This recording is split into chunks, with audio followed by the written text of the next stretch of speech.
Upon his return from his meeting in London with UK Prime Minister David Cameron to discuss the G8's agenda to fight tax evasion and aggressive tax avoidance, Premier Dr. Orlando Smith addressed the Territory on the direction of the BVI Financial Services. Premier Smith reiterated his support for the UK government's global agenda on tax transparency and trade, but cites a lack of appreciation by the UK government for the BVI's strong financial regulation. The Premier also said his government is working in a new environment. The goalpost is always shifting, and the playing field is anything but level. Reporting on meetings that were held in London last weekend with the UK Prime Minister and all heads of overseas territories and Crown dependencies, Premier Smith stated via a June 17th press release that in the debate about tax and transparency, the fact that the BVI already has a stronger financial regulation for trusts and corporate service providers, as well as rules regarding beneficial ownership than many countries in the G8 itself, has not been adequately appreciated. The Premier said the BVI has nothing to hide and plays fairly within the rules of international law. UK Prime Minister Cameron had asked the leaders to sign the Multilateral Convention Agreement on Mutual Administrative Assistance on Tax Matters prior to the G8 meetings in Ireland on June 17 and 18.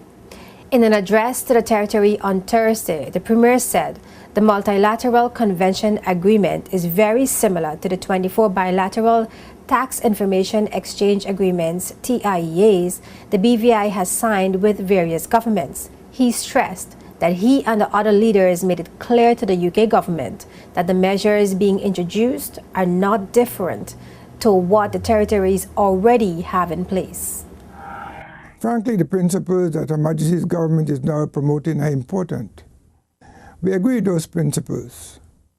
Moreover, the mechanisms for achieving the principles are not materially different from what BVI and other OTs and CDs currently have in place. My fellow leaders and I have been united in making this clear to Her Majesty's government.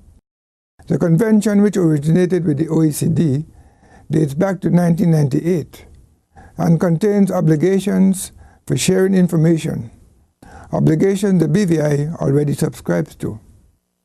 The convention facilitates the exchange of information between all the countries who are party to it and effectively mirrors in many respects Article 26 of the OECD Convention on Information Exchange, which serves as the basis for all negotiations on tax information exchange agreements. By committing to join the convention, we have demonstrated our willingness to always be a part of the solution rather than the problem, and we do so with the full interest in mind of our financial services industry and the territory as a whole. We expect to see clarifications and assurances on certain aspects of the convention and, perhaps most importantly, work towards the achievement of a global level playing field. The latter, I believe, is critical to achieving consistent and across-the-board standards and protecting our financial services industry.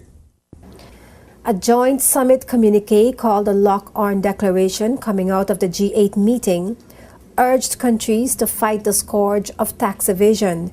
It listed 10 measures which are geared to provide automatic access to and sharing of information on tax affairs. Dr. Smith confirmed the BVI's agreement to play an active part in the new pilot initiative of multilateral automatic tax information exchange launched by the UK, France, Germany, Italy, and Spain.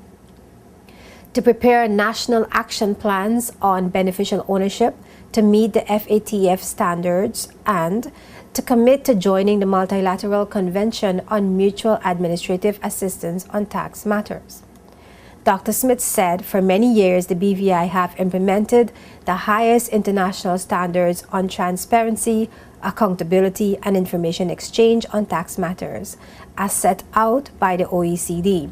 He said the territory has nothing to hide and plays fairly within the rules of international law.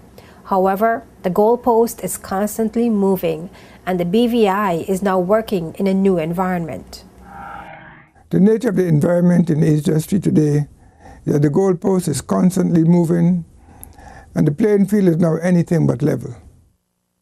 So while we cannot and do not apologize for the spirit of competition and our entrepreneurial savvy that has made BVI a player in the global financial services industry, we also have to recognize that constant adaptation to new rules is essential if we are to remain players in the industry and if we are to maintain our level of success. In this new environment, my government has been working tirelessly in partnership with other stakeholders to defend the integrity and prudent practices of our financial services industry. Our efforts are rewarded by the constructive dialogue and unity we're able to achieve amongst many of the overseas territories and crown dependencies on these issues, which are so relevant to our respective economies. I'm pleased that our collective voices and those of our private sector partners have already begun to shape the current dialogue. It is important to clearly state at this juncture that there are some issues in our territory which cut across party lines. Our financial services industry is one of them. This industry is important in providing jobs, opportunities in the real estate sector, goods, services, and underwriting the cost of our education, infrastructure development, and healthcare. That is why we must show a united front on financial services.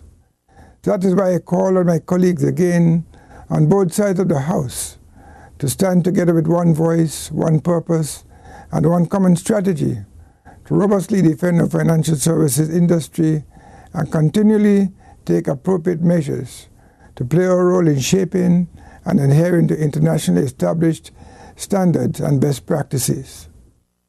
This is not a political issue. It is an issue of survival. The BVI boasts of having a robust regulatory and international cooperation regime with statutory mandates facilitated through 13 pieces of legislation. BVI is a full member of the International Organization of Securities Commission and is also a full member of the International Association of Insurance Supervisors and scores 14 out of 16 when rated against the FATF core and key recommendations, and it ranks second globally. It is also a member and current chair of the Caribbean Financial Action Task Force plenary, to name a few. The Premier is resolved that the BVI will stand on its record for being at the forefront of global standards regarding transparency, information exchange, and regulation in financial services. We fully subscribe to international standards and best practices, which essentially set out the importance and need for assessing and maintaining information as an important tool of regulation and international cooperation, including the fight against money laundering, terrorist financing, and other forms of financial crime. We have always been proactive. The Virgin Islands had, prior to the finalization and adoption of the revised FATF methodology, commenced a process of reviewing the laws on money laundering and terrorist financing to establish the areas where reforms will be necessary. All of the factors I've cited earlier demonstrate quite clearly that the BVI has always ensured that it upheld the highest levels of transparency. UK Prime Minister David Cameron had warned overseas territories and crown dependencies that dealing with tax evasion is not just about exchanging information. It is also about improving the quality and accuracy of that information. The British Prime Minister said that means they need to know who really owns and controls each and every company. Leaders of the G8 comprising UK, US, Germany, France, Italy, Russia, Canada and Japan agreed to new measures aimed at clamping down on money launderers, illegal tax evaders, and corporate tax avoiders.